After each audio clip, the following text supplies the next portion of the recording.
In part 2 now, we're going to look at the C program structure. Here's the general structure of a C program. We're going to learn about preprocessor directives. So every time we write source code, we're actually usually have preprocessor directives at the top.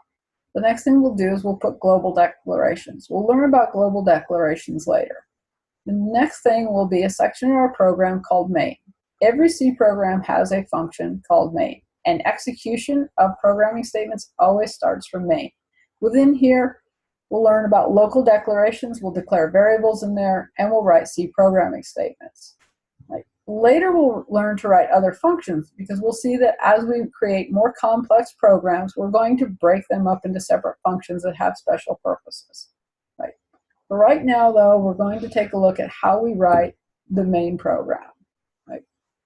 So in order to implement our algorithm, step 1, we said we have to start the program. And we want to know, how do we start a C program? Well, by default, every C program starts executing the first statement found inside the main function. So we're going to write a function that looks something like this. Int main, it's going to have a curly brace. We're actually going to have a programming statement that says print out the message, and then we'll have this curly brace to end it. What's really important is that we have to learn that every C program must have one and only one function named main. We want to take a look at function syntax then. Functions are comprised of two parts, a heading and a body. In the heading, so here's our heading for main, we have a return data type, a function name, and a parameter list. Let's look at the return data type. Here the return data type is int. Int stands for integer. This says that this function will return an integer number when it's completed. Next, the function name. Well, this function's name is main. Remember, we always have one main function.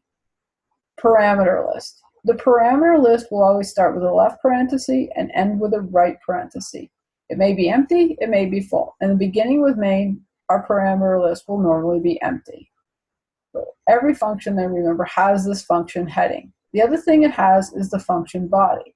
The function body starts with this left curly brace. That's basically what says start the function. The next thing is local declarations. We won't have any local declarations today. We'll see later that we declare variables here. Then after that, we have program statements. Those are the statements that are going to execute in the order they're written. And the last thing we have at the end of a function to say this is the end of the function is the right curly brace. That's the general function syntax. Each function has a heading and a body. So again, let's look at the main function heading. We're going to look at the fact that it has a return data type. That's the first thing. That's int. So int, remember, int is a keyword of the C language that stands for an integer data type. The next thing a function heading has is the name of the function. In this case, the name of our function is main. And it should be spelled just like this. C is case sensitive, so you want to spell it in all lowercase letters. The last thing that our function heading has is this parameter list. Remember, the parameter list starts with a left parenthesis and ends with a right parenthesis. You can leave it empty if you don't want anything in the list, or you can write the word void. Void simply means there will be no parameters in the list. And so remember that a function heading always has the general form of a return data type, a function name, and then a list with 0 or more parameters. But when there are no parameters, you still need those left and right parentheses in there. So that's our main function heading. Then our main function body will start with a left curly brace. Every function will start with a left curly brace, and that's like saying start the program. Inside local declarations, we'll learn in a future lesson how to declare variables that will store information, and then we'll learn about writing programming statements. And program statements will control the program's flow. Flow means order of execution and the actions it takes. Finally, remember our function body ends with a right curly brace. That's the end of the function. So what we'd like to do now is to start writing our C program.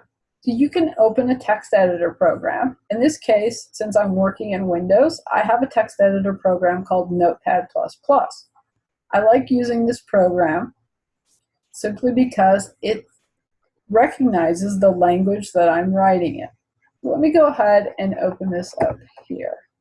I'm actually going to open the Notepad++ that I have installed. It's coming up here with a new blank file for me. Right. Whenever I create a C program, I just said we're going to create a program that has to have a main function. So there's my return data type int. Here's main. I can leave a space if I want, or I cannot leave a space. But here's my left parenthesis. I'm actually going to put void in here to indicate I'm not passing any parameters to this list, and then end it with a right curly brace. So now I've got my function heading.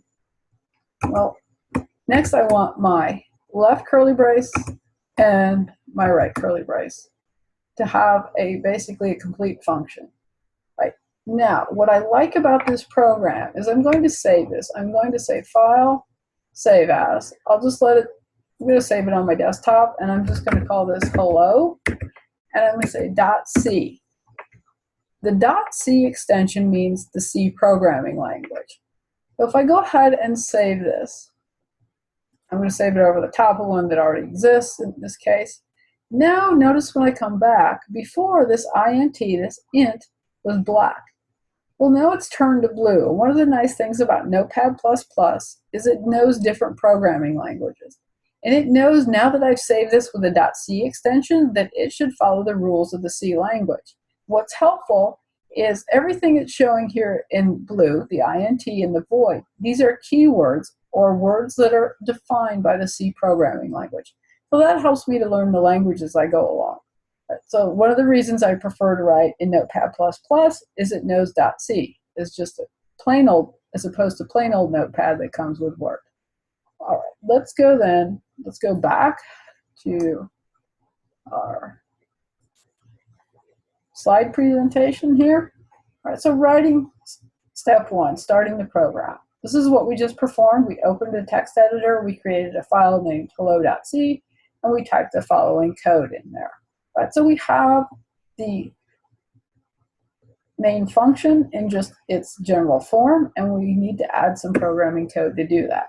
So basically, I want you to go back. Remember, step one was to start the program. So every time you start a C program, you want to write int main, void in here, or empty list, beginning curly brace. So this says start the C program, and then this is the end of the function, which is where the program will stop. So that's also stop the C program. But I always start off like that because now I have something that is correct syntax and I know where to start my program.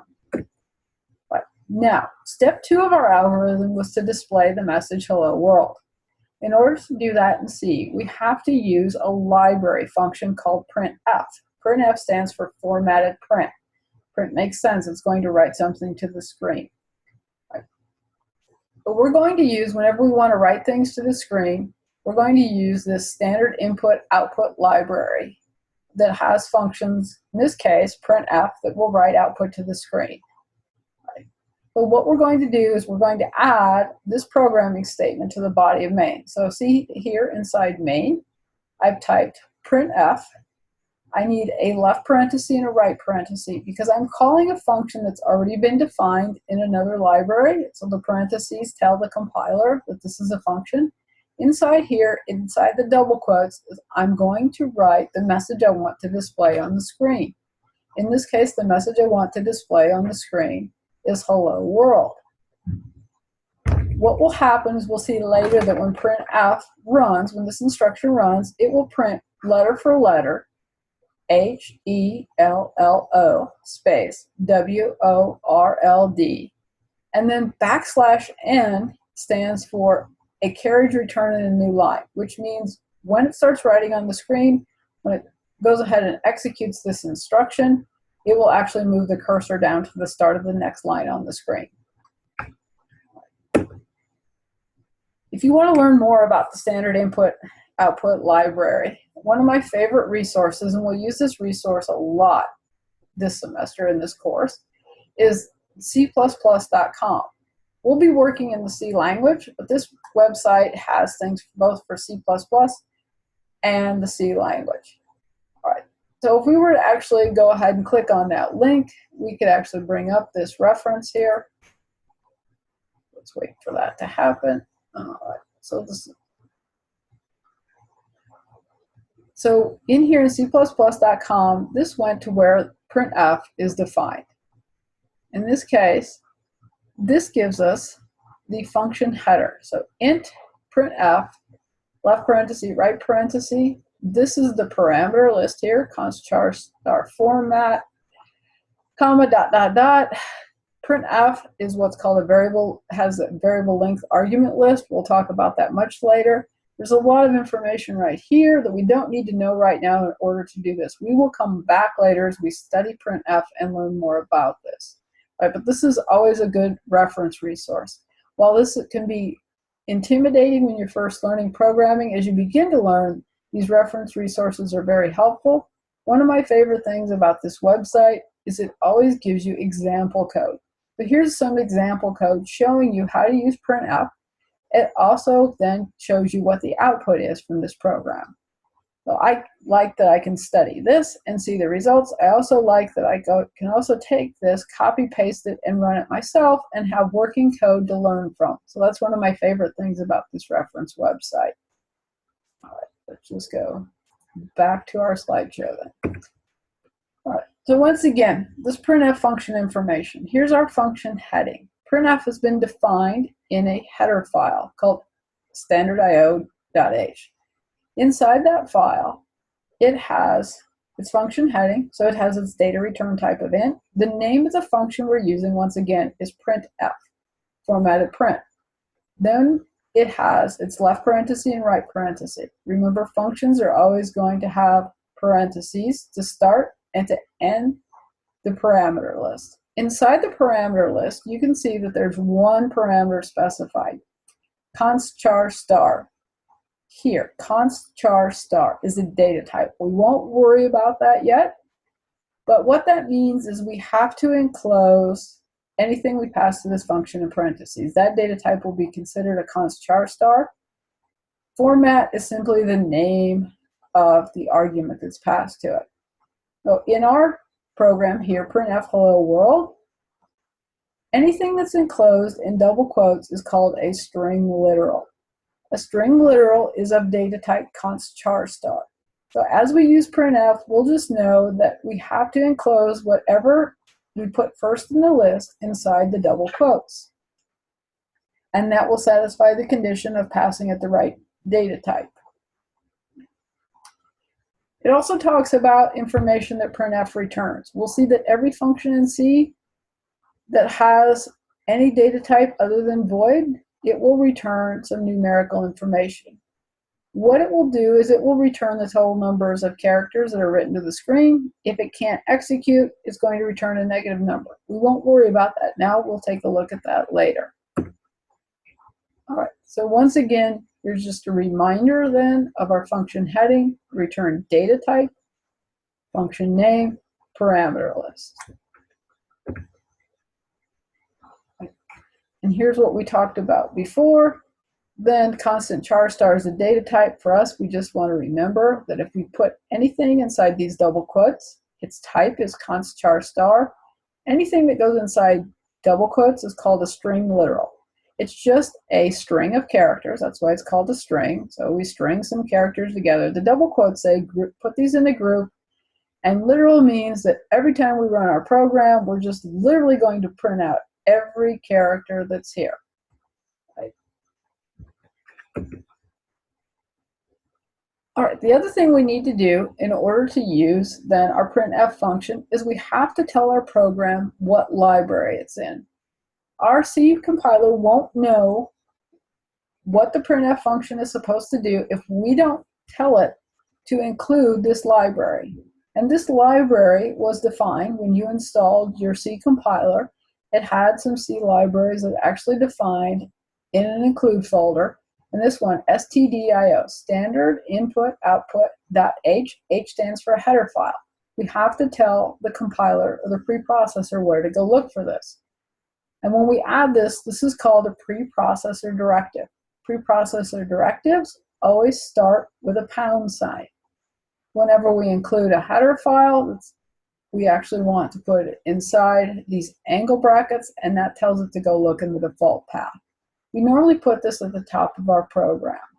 What the preprocessor does is it's going to go look in this location and substitute the necessary code into our program in order to execute the printf statement. Right. Well, let's look then. If we were to complete steps 1 and 2, here's our completed steps 1 and 2.